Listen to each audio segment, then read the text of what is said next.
Presidente. Adelante. Todo lenguaje parte del silencio. En el principio fue la nada. El lenguaje, la palabra, sostiene el filósofo George Steiner, requiere de alguien que escuche y, si es posible, alguien que conteste. La palabra es la ventana por la cual la razón se asoma. La intención del pensamiento cruza la transparencia del lenguaje. Escribe en el mismo sentido Levinas. 3 palabras precipitan la Revolución Francesa: libertad, igualdad, fraternidad. 2 palabras sintetizan el ideario zapatista: tierra y libertad. ¿Cuánta razón tenía Ricardo Flores Magón cuando decía que detrás de cada movimiento revolucionario hay una montaña de discursos, de artículos periodísticos, de manifiestos? La larga lucha por la conquista de las libertades en México está marcada por grandes oradores. Lo fueron Ignacio Manuel Altamirano, Francisco Zarco Mateos, Ignacio Ramírez el Nigromante, los hombres de la Reforma de quienes Daniel Cosío Villegas escribió que parecían gigantes.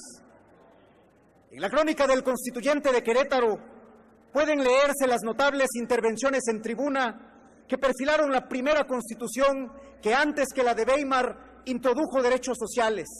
Allí Francisco J. Mújica, Heriberto Jara Corona, Luis Cabrera y Cándido Aguilar, entre otros.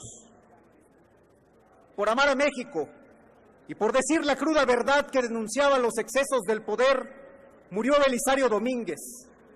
Las denuncias del médico chiapaneco tienen una pasmosa actualidad que se advierte cada año en el Senado en la entrega de la medalla que lleva su nombre ante la presencia del presidente de la República, cuando se lee la comunicación en la que el senador pide la renuncia de Victoriano Huerta. Son aquellas motivaciones las mismas que nos llevarían a pedir hoy la deposición de un gobierno incapaz y corrupto. Se silencia a los incómodos. Praxedis Guerrero, Antonio Villarreal, Serapio Rendón. La función social de la oratoria es agotar todos los medios para persuadir con palabras. Pero cuando los recursos dialécticos se agotan, queda la elocuencia puntual de las balas.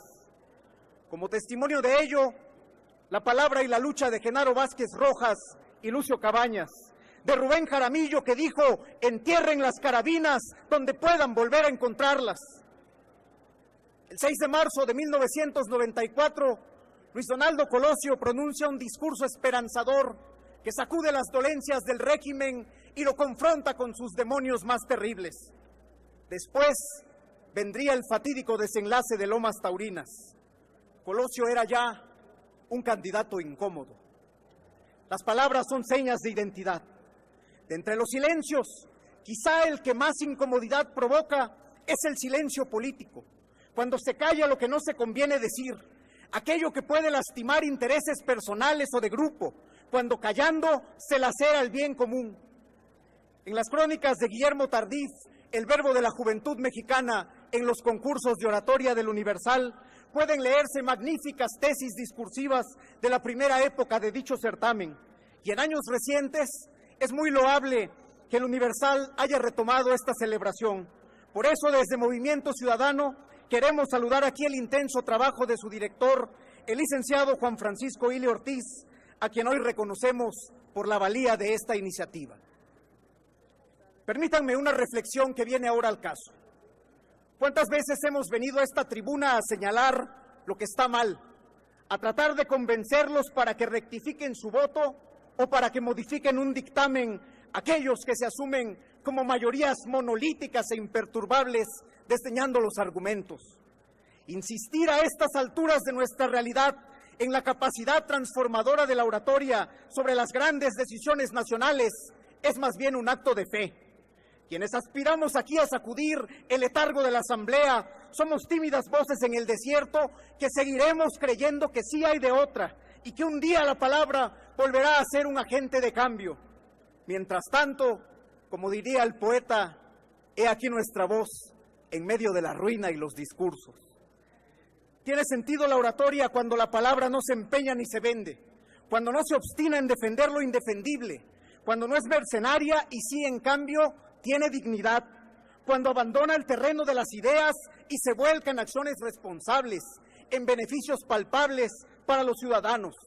Tiene sentido la palabra cuando, como el doctor José María Mireles, hasta la fecha preso injustamente por defender a su pueblo, pregunta: ¿es que ni por dignidad nos vamos a levantar? Urge que escuchemos los reclamos de todos los rincones de esta patria mexicana, en donde aún existen gobiernos que pretenden silenciar a las voces, que piden justicia en las sierras, en los pueblos, en los cinturones de miseria, en las fábricas y en las empresas que explotan a los trabajadores, en las plazas que el AMPA ha secuestrado y que se llenan de sangre todos los días. Que nadie diga que la inseguridad no es asunto suyo, o la guerra contra el narco, o los caídos colaterales en medio de la lucha. Muy a nuestro pesar, todos somos Príamo, mesándonos los cabellos por el hijo muerto. Diputadas y diputados, amable público que me escucha, dijo Soto y Gama en la Convención de Aguascalientes: cuando se viene a esta tribuna, no se es villista, ni zapatista, ni constitucionalista, se es mexicano. Con esa convicción en mente, hago votos para que las próximas legislaturas del Congreso de la Unión eleven su responsabilidad social y sepan estar a la altura de las exigencias de los mexicanos, para que en nombre de las libertades humanas, de la justicia, de la democracia, reconozcamos a la oratoria como el medio más eficaz para alcanzar fines humanos. Que el Día Nacional de la Oratoria sea una fecha de conmemoración y reflexión, que no sea utilizada como un coto de grupos que la usen como una franquicia. Concluyo, presidente. Tenemos que hacer que la palabra vuelva a dar sentido al pensamiento, a la ley y a la historia. Que el espacio público sea algo más que un espacio desierto en el que no somos capaces de reconocernos. Que la libertad de pensamiento y de palabra sirva para que todo mexicano diga sin miedo lo que le ofende, lo que le duele, a partir de hoy y para siempre.